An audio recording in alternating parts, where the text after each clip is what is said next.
Mariah the Scientist got some really, really good news. She is the number one charting R&B female for 2025 officially, right? Her new album did debut at number 11 in the top Billboard 200. This is her highest placement on the chart. First time that she's been in the top 20s, right? This does kind of solidify her like in a whole new space as far as being an artist. And just for some reference, if you know Coco Jones also does R&B, and she released an album earlier this year. Coco Jones' album debuted at number 59 when it first was released on the Billboard 200. That was the highest spot that it also had the whole time, was number 59. So to go from 59 all the way up to 11, like where Mariah the Scientist is, that is a big deal for her. Coco Jones' album sales was 15,000 units in total. So you could be talking about, depending on who drops by the end of the year, but it doesn't really look like a lot, some recognition at the Grammys.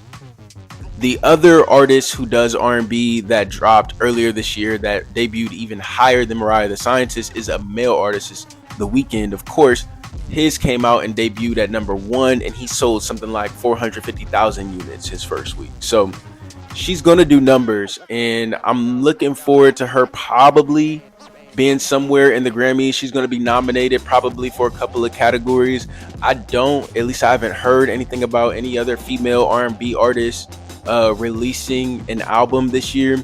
And really, it's R&B is kind of phasing into something else now anyways. There's not really a lot of people doing that old school R&B. When I think of old school R&B artists who are still making relevant music, you're talking Jasmine Sullivan, for example, and she just got her first Grammy not too long ago. So she doesn't really have a lot of competition too. She doesn't have a lot of competition. You got people like SZA and her in the industry of R&B, but SZA sometimes crosses over into pop. So it really just depends on how she moves from here.